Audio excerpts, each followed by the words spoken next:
All right, what's up guys? In this video, I'm gonna be going over the 3 most frequently asked questions that I am asked by creatives and just an overview of them all and my advice. So the first is how to work with pro athletes as a creative. The second is how do I get a job on a pro sports team as a creative? And the third is how do I make money as a freelancer? With all of these, it applies to everything: videographers, photographers, graphic designers, video editors, anyone in this creative space. This is just from my experience, this is my advice, and I'm just gonna run through an overview. So number 1, how to work with pro athletes. The biggest thing you could do here is just provide the athlete value by just giving them a free video, a free graphic, a free service.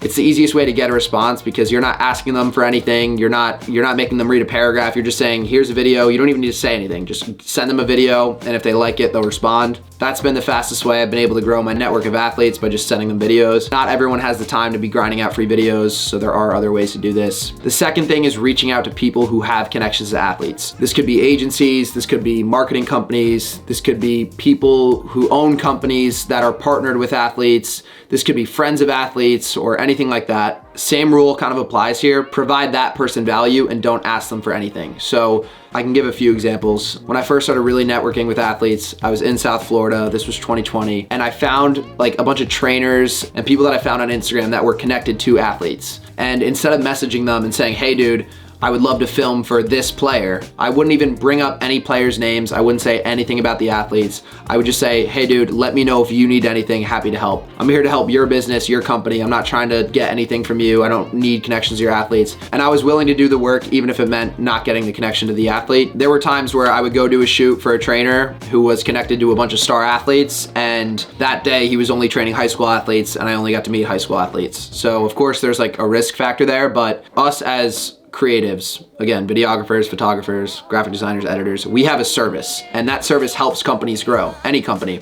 anyone could use content right now. Social media is the #1 way to market any product or any service. So we have a valuable skill set, and by offering that skill set to these people without asking them for anything in return, it's gonna make them want to give you something in return. It's gonna make them be like, all right, this guy's cool, he wanted to help me, now I'm gonna connect him to this player. That helped me a lot. I have a bunch of specific scenarios where like I reached out to training facilities, said, hey, would love to give you guys a content package for your facility without asking them for anything. And then just because I did that, I ended up getting connected to the player that I wanted to be connected to. The last thing on this, it's just a volume game.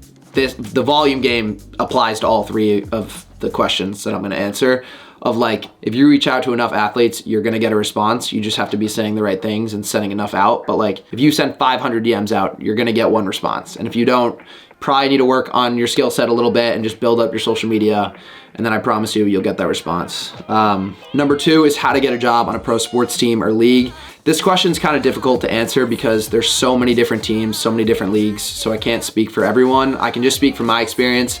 I don't fully know why I was hired, but I do know that my social media page definitely helped me. I had my best videos on my page. I had a bunch of followers. I just had the proof of concept that like I understand this content social media game, so I think that definitely helped. What my theory is if you're hiring someone to be on an NFL field or an NBA court or NHL ice, that's a big liability. Like, you want to be able to trust the person. I think the fact that I worked with NFL players previously just kind of gave them some sort of trust of like, okay, this guy has been in the professional setting, he's been around these athletes. I don't think that means you necessarily need to work with athletes to get a job on a team or with a league. It could also just be brands or whatever, but just some proof of concept that you've been in the professional setting before. The second thing is networking. This is a second sort of trust of like, once again, the people that are hiring are trusting you to step on an NFL field or step on an NBA court. They need to trust you because it's a big responsibility. Networking by someone else telling the person that's hiring you like, yo, I've worked with Kev before, he's a really good dude, you know, I trusted him on this shoot and he killed it for me. Like, that says a lot and it helps them feel more comfortable hiring you. So just networking, I can make a whole other video on just talking to people and how to network properly, whether it's through social media or through DMs. And the fourth is just shooting the sport that you want to shoot at a college or high school level, posting it on your Instagram page, making a portfolio. This will always help, just showing them the type of work you can do.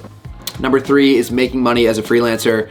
There's a couple ways you can do this. You can get retainer packages from brands or companies. You can get one-off projects where you're just doing a single Instagram ad shoot for a brand. My biggest tip here, it kind of goes back to that first thing I said, where it's just a volume game. If you reach out to enough brands, send enough emails, book yourselves calls, just looking for people who are interested in your services. You're gonna close a deal, you're gonna get a retainer, and you'll be making money. The best way to do this is to offer some monthly package to a brand of, yo, I'm gonna give you 15 Instagram reels, 4 graphics, I'm gonna do 2 shoots a month, and I'm gonna give you 20 professional photos of your product. You could package it however you want and price it however you want, but the biggest issue I see creatives run into here is that they have no proof of concept. So they'll offer that to a brand, and that sounds great, but they're gonna wanna be like, all right, like, let me see a video you've made for another brand. And if you don't have that, they're probably not gonna wanna pay you. So the easiest thing you could do is walk into a store or cold call a brand and say, yo, I'm a video business owner, like I'll come into your shop, make you a free video today. Make videos that you know other brands would be impressed with, and use that as your proof of concept. You have to believe in your skill set that by giving this brand your services, they're gonna grow on social media, they're gonna sell more products or whatever it is. So it's literally just volume, having proof of concept, and packaging your content in the right ways. All right, that's pretty much it for this video. As most of you guys know, myself and the A-Vision team is running the A-Vision Academy to help walk you guys through these steps of working with pro athletes, getting a job on a team, and making money as a freelancer. So if that's something you're interested in, click the link in my bio and we'll get set up and get you going. If not, we got more videos coming here, so stay tuned for more. Peace, everyone.